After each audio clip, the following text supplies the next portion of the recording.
വരാനിരുന്ന യുദ്ധത്തിന്റെ ഭീഷണിയിലും ആക്രമണങ്ങളുടെ നീളിലും അടിപതറാതെ സ്വന്തം തദ്ദേശീയ പ്രതിരോധ ശേഷി മൂന്നിരട്ടിയായി വർദ്ധിപ്പിച്ചുകൊണ്ട് ഇറാൻ വീണ്ടും ലോകത്തെ ഞെട്ടിച്ചിരിക്കുകയാണ്. അടുത്തിടെ നടന്ന യുദ്ധത്തിൽ തന്ത്രപ്രധാനമായ പ്രതിരോധ ഉൽപ്പന്നങ്ങളുടെയും യുദ്ധാവശ്യങ്ങളുടെയും ഉൽപാദനം മുൻപെങ്ങുമില്ലാത്ത വിധം വർദ്ധിച്ചതായി ഇറാൻ പ്രതിരോധ മന്ത്രാലയ വക്താവ് ബ്രിഗേഡിയർ ജനറൽ റസാ തലൈനിക്ക് അറിയിച്ചിരിക്കുകയാണ്. ഒരു പ്രത്യേക ടെലിവിഷൻ വാർത്താ പരിപാടിയിൽ സംസാരിക്കവെയാണ് അദ്ദേഹം ഇറാന്റെ പ്രതിരോധ തന്ത്രങ്ങളുടെയും ലോജിസ്റ്റിക് ശൃംഖലയുടെയും ഞെട്ടിക്കുന്ന ഈ വിവരങ്ങൾ വെളിപ്പെടുത്തുന്നത്. അധിനിവേശ ശക്തികൾക്ക് മുന്നിൽ ഒരിക്കലും തലകുനിക്കാത്ത ആധിപത്യത്തെ ശക്തമായി ചെറുക്കുന്ന രാജ്യമാണ് ഇസ്ലാമിക് റിപ്പബ്ലിക് ഓഫ് ഇറാൻ എന്ന തലൈനിക്ക് ഓർമ്മിപ്പിക്കുകയാണ്.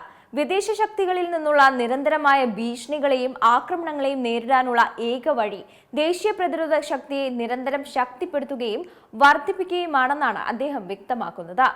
1980കളിൽ ഇറാഖിലെ ബാത്തിസ്റ്റിക് ഭരണകൂടം ഇറാനിൽ അടിച്ചേൽപ്പിച്ച 8 വർഷത്തെ ദീർഘമായ യുദ്ധകാലവുമായി താരതമ്യം ചെയ്താൽ ഇന്നത്തെ ഇറാന്റെ പ്രതിരോധ വ്യവസായം കൈവരിച്ചിരിക്കുന്നത് തികച്ചും അത്ഭുതകരവും സമാനതകളില്ലാത്തതുമായ മുന്നേറ്റം തന്നെയാണ്.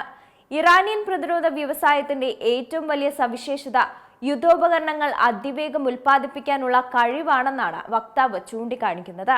യുദ്ധക്കളത്തിൽ യുദ്ധങ്ങളും വെടിക്കോപ്പുകളും ഉപയോഗിക്കപ്പെടുന്ന അതേ വേഗതയിൽ തന്നെ അവ വീണ്ടും നിർമ്മിച്ച് മുന്നണിയിൽ എത്തിക്കാൻ ഇറാന് സാധിക്കുന്നുണ്ട്.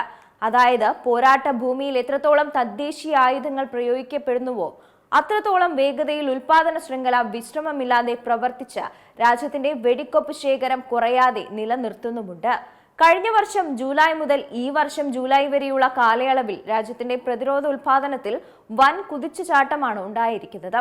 ട്രംപും ഇസ്രയേൽ പ്രധാനമന്ത്രി ബെഞ്ചമിൻ നെതന്യാഹുവും ഉൾപ്പെടെയുള്ള അമേരിക്കൻ ഇസ്രയേലി ഭരണാധികാരികളുടെ അവകാശങ്ങളെയും പൂർണ്ണമായും തള്ളിക്കളഞ്ഞുകൊണ്ടാണ് ആയുധങ്ങളുടെയും ഉപകരണങ്ങളുടെയും ഉൽപാദനം ഇരട്ടിയായി വർദ്ധിപ്പിക്കാൻ ഇറാന് കഴിഞ്ഞത്. യുദ്ധമുന്നണിയിൽ അതിനിർണായകമായ ചില തന്ത്രപ്രധാന ഉൽപ്പന്നങ്ങളുടെ നിർമ്മാണം സാധാരണ യുദ്ധകാല നിലവാരത്തേക്കാൾ 3 ഇരട്ടിയിലധികമായാണ് ഉയർന്നത്.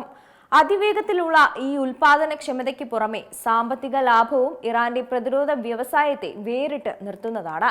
വിദേശ രാജ്യങ്ങളിൽ നിന്ന് ആയുധങ്ങൾ ഇറക്കുമതി ചെയ്യുന്നതിനേക്കാൾ തുച്ഛമായ ചിലവിലാണ് ഇറാൻ സ്വന്തമായി അത്യാധുനിക ആയുധങ്ങളും സൈനിക ഉപകരണങ്ങളുമൊക്കെ നിർമ്മിക്കുന്നത്.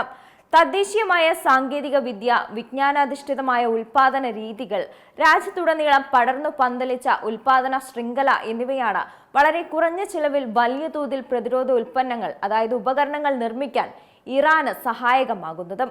ഇറാനെതിരെ പ്രകോപനങ്ങളൊന്നുമില്ലാതെ അമേരിക്കൻ ഇസ്രയേൽ സഖ്യം നടത്തിയ സൈനിക അധിനിവേശത്തിന് ശക്തമായ തിരിച്ചടിയാണ് ഇറാൻ നൽകിയത്.